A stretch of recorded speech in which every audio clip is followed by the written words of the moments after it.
Hello, guys. Welcome to Everything Life with Doing and Friends again.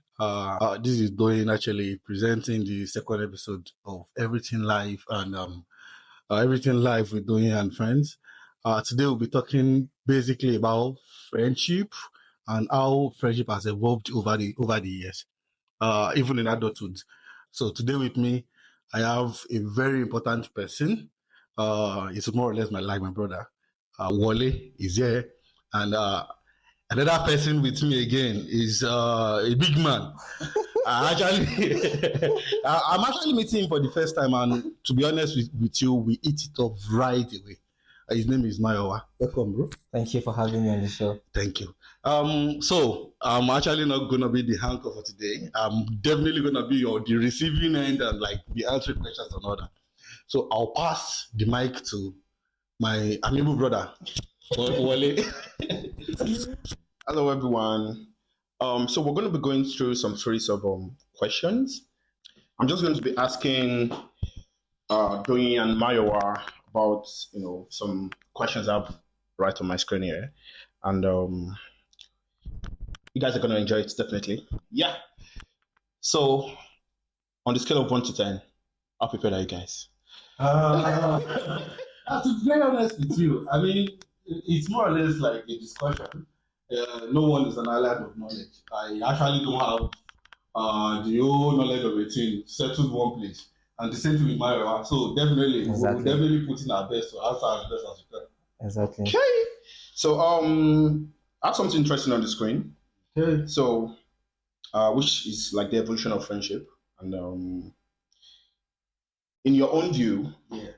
what do you think about how friendship has evolved over time, and transition of friendship, from maybe career changes, maybe marriage, maybe parenthood, maybe even childhood. What how can you like elaborate how friendship has evolved over time, or the changes that has happened to friendship over time? To be very honest with you, I mean, with my own understanding on friendship, I think what we used to define as being friends has evolved over time, and it's due to several factors. Okay, now people are traveling, people are seeing the world. We are not, we are no longer constricted to that part of our world. Maybe our upbringing, where we grew up, maybe the environment we grew up in. Friendship has gone beyond what we believe it used to be. Now people are adults, we are learning, we are learning from different other cultures, we are seeing things that we don't used to see. So it's no longer the way it used to be. Like, oh, if you say this person is my friend, life circumstances happens that make you redefine what that friendship means to you. From a personal perspective now, over the time I used to call everyone my friend. But you see, life things, life experiences has happened such a way that I've had to like redefine those friendships. Because every now and then the word friendship is just used carelessly. Some of the time the people we actually call friends are acquaintances, people we meet on That's the road. true. You know? That's People true. we meet on the road, colleagues, That's true. co-workers. So co-workers, every now and then, people every now You and then. just call everyone your friend, and really they're not even your And friend. they're not actually your friend. So when That's something happens and you were expecting them to be there for you or something, and they're not there, then you come to that realization that was I making a mistake? I mean, literally, I call this person my friend. This person should not be able to do this to me. But that person is not seeing you as a friend. So I mean, friendship, definition of friendship has like evolved over time, and most of the time it is usually due to personal experiences. What do you think? Yeah, I actually agree with everything you have said. Really, friendship has actually changed, and I think friendship has also changed again due to the growth of social media. Growing up, we always used to have your friend that probably you go to church together or you go to school together, people can easily visit each other and all of that. But now people are beginning to get withdrawn. You can see someone now who has like probably on their social media now they have like 10,000 friends, and in reality, they don't really have friends. So everybody is, I think the world now is focusing more on status, on imaging. That's why I believe that very soon in the future now, people will start buying filter. Like how people use filter now on social media. I believe that in the coming future now, probably they're going to have another lockdown. It's just our own conspiracy theory. Yeah. And for you to now mix up with people, you have to use all those visual stuff.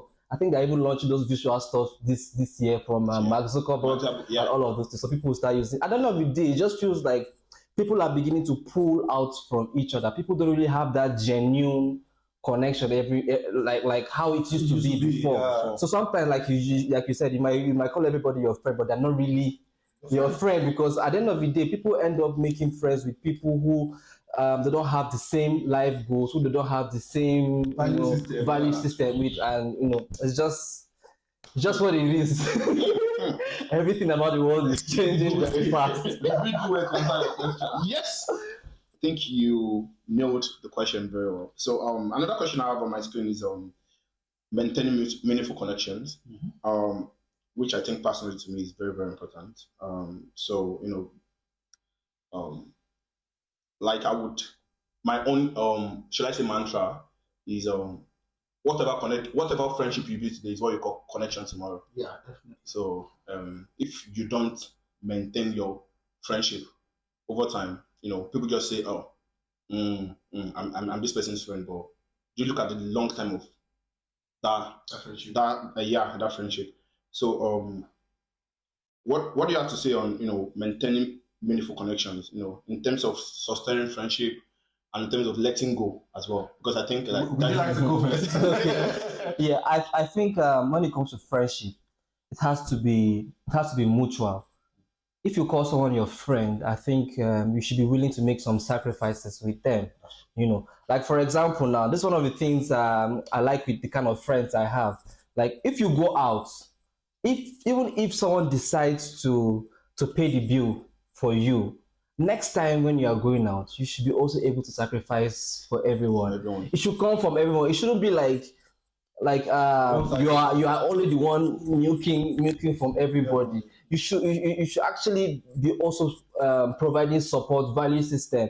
And another important thing about friendship is you having someone who can listen to you and who is willing to protect you and also provide solutions whenever you are in need. You are in need of that. So I think those are one of the important things that everybody needs when it comes to friendship. To be honest with you, it's more or less like me adding a bit of air and there to what you have said. To me, maintaining valuable friendship, it's really important. I mean, what's the goal of being friends? I know growing up, back in the university days, we used to be friends with quite a very varieties of people. You can have a friend that the only thing that like brought you guys together was probably drinking or probably womanizing or something like that. Yeah, I mean, true. I'm talking from experience now. When I was younger, the people I called my friends, the people I thought were my friends, for my own definition of friendship back then, the people that the only thing I saw that linked us together was us womanizing. That was all. I mean, it took me growing up, understanding like having the benefit of introspection or retrospection now to look at those friendships and be like, what were we benefiting from each other other than womanizing, other than gossiping about time wastage. So I mean, as we grow up, we tend to redefine what we call our friendship and those connections. Now I appreciate value more than anything. To be honest with you, presently the people I call my friends in my life are people currently that have in one way or the other poured into my life and in one way or the other have poured into their life as well. True.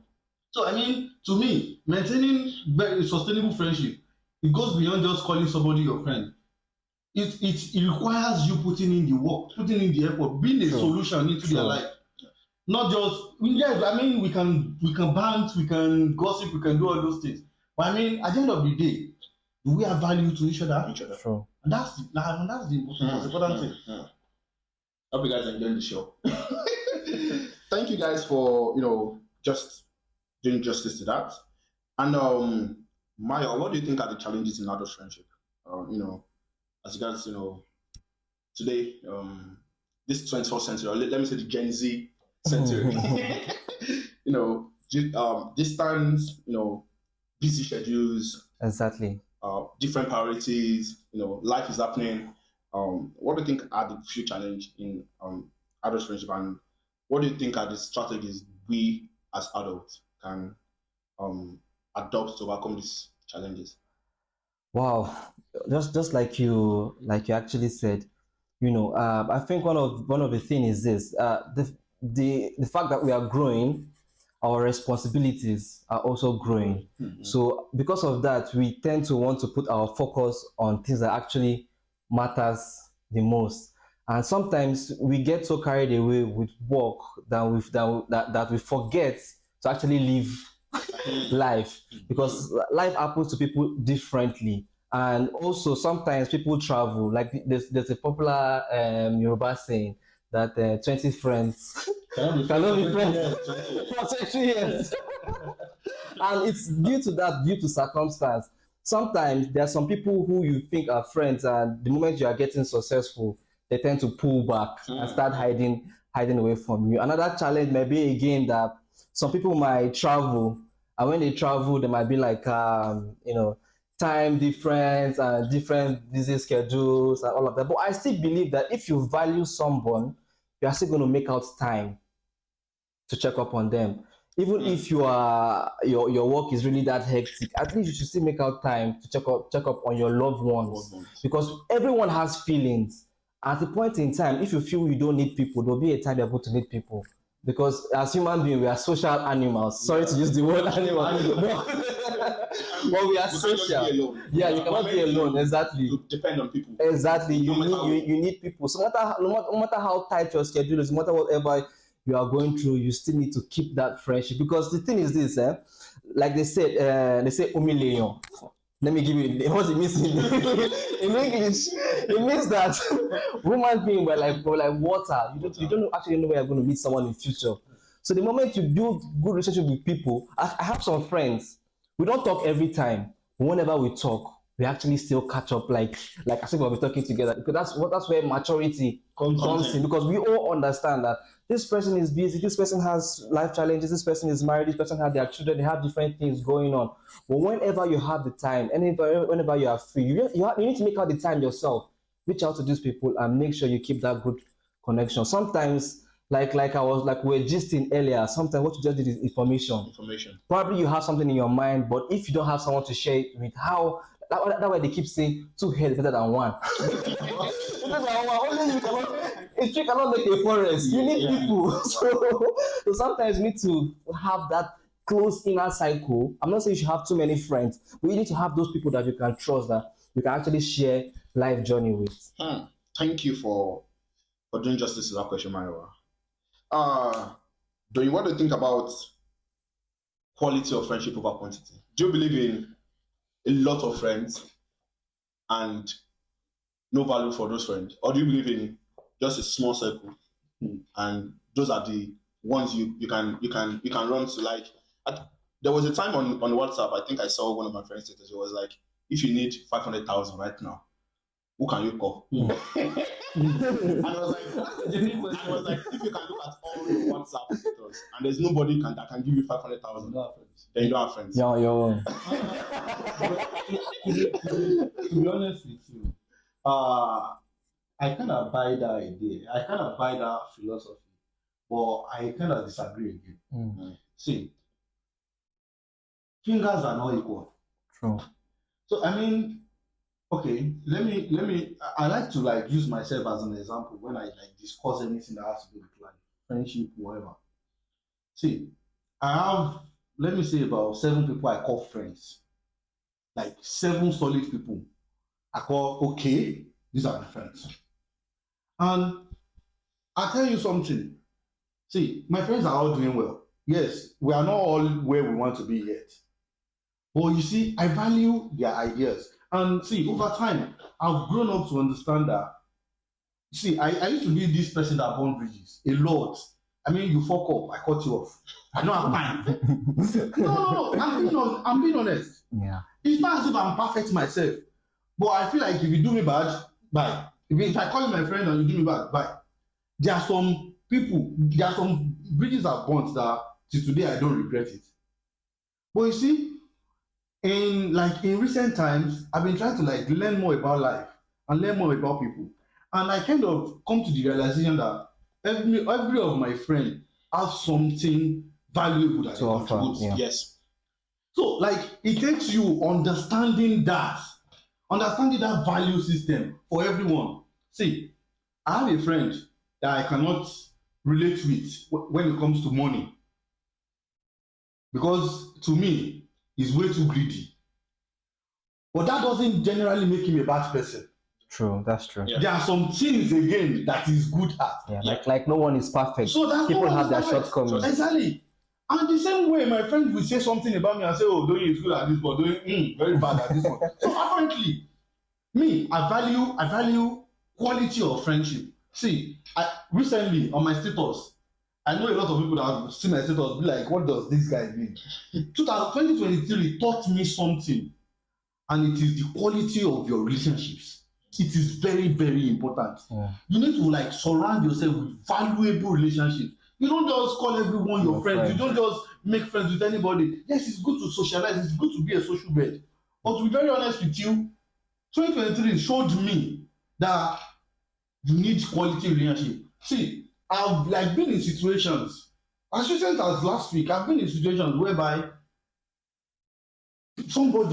one of my friends, came through for me unexpectedly, and I tell you, and I know a lot of people that have 1,000 friends. If they tell you, this one is my friend, this one is my friend, and eventually when something comes up, maybe There's when no one others there happen, for you. no one there for you. So what's the point of having a lot of friends and then they have no value? They bring no value to your life. And at the same time, while we are preaching that friendship should bring value to your life, you should add value to Add people's value lives. to their life also. It goes both ways. So I mean, to me, quality over quantity. That was deep. That was deep. That was deep. So I'm moving on to the next questions. To the next question, sorry. Which is cultural and gender perspective. So that question goes to Manuel. Do you think, societal expectations, cultural expectations, do you think it affects friendship? It affects you. It affects you. It affects you. Because just like you have all those people now saying, maybe a girl now is saying, my bestie is a guy. How will you feel? How will you feel? Say, where are you? Maybe you call her now, maybe around 12 a.m. now. Say, where are you? Say, how will my bestie?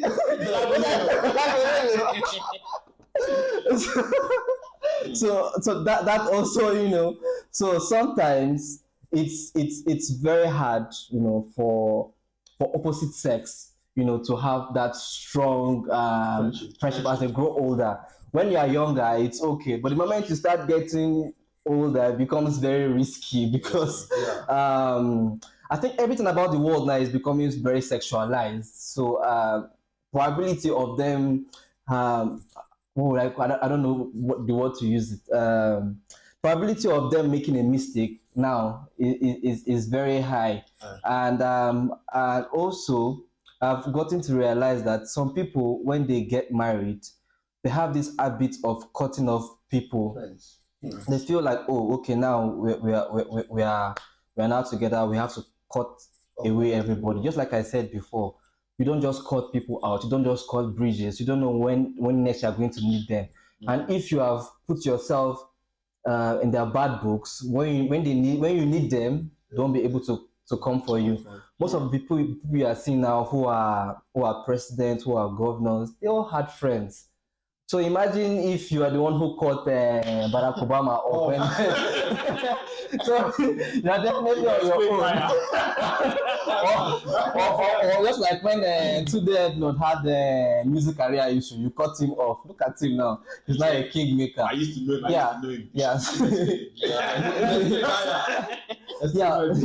Yeah. So that's just it. So when it comes to relationship among gender, I think it's always good for sometimes to make sure that there are boundaries for you to be sincere with people. You should let your friends know the kind of person you are and what you can take and what you cannot take. Like when you are not there, they should know, and they should be able to talk about that. Oh, this person is like this, and this person can take this. This person cannot take that. You have to make sure that you put your standard either to the male or to the female. There should be standard, because as a human being, you should know what you want and you should know what your focus in life is. Very important. Do you have anything to add?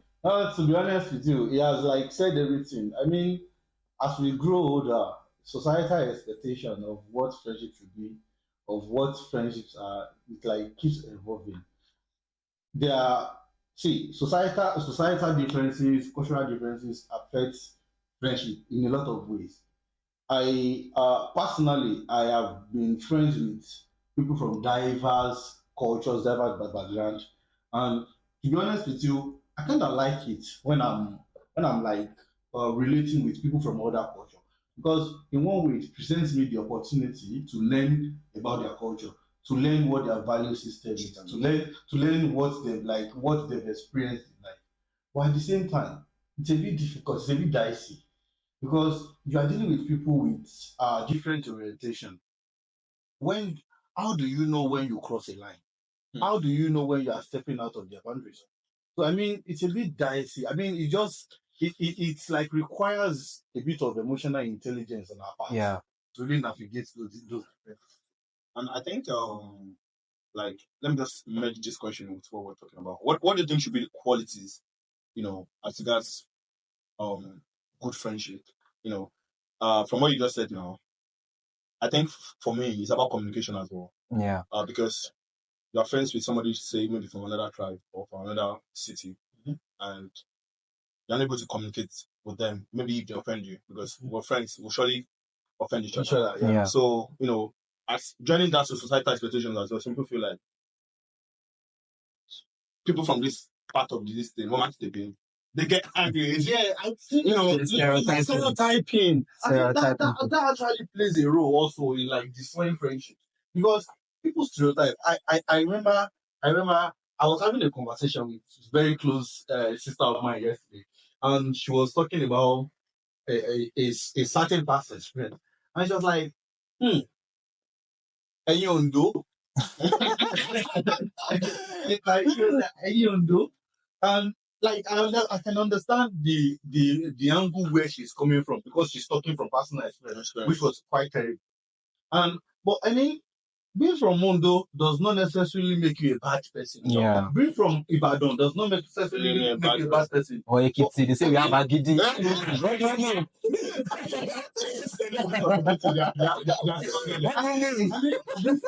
What we should focus on is the individual, not Yeah. the place you came from. That's true. Because see, person from Lagos is a thief. Yeah. Person from Lagos they womanize. Person from Lagos they do fraud. Person from Mondo they do the same thing. What's the difference? It's human nature. So it's human It's nature. humans. It's about the individual, not the place where they came. I used to have a friend that just told me, it was like he wanted to stop being a friend with one person because he's from this particular place. That's what we said, and I was like, why? Have you like known the person on a personal level? Have you like had this communication with the person, but you just like assume? So I think this is a podcast, but also we'll learn a lot of things about friendship and life. So, guys, we've come to the end of this session. Watch out for the part 2, where we're going to be discussing, in depth. This is just a tip on iceberg. So, guys, I mean, it's been a very interesting conversation so far, and we actually have to take the conversation a bit further. But at this point, we need to like end the part 1 at this stage. You guys watch out for the part 2. And I promise you, it's gonna be as interesting as the first part is already. Thank you so much, guys. Thank you. See ya.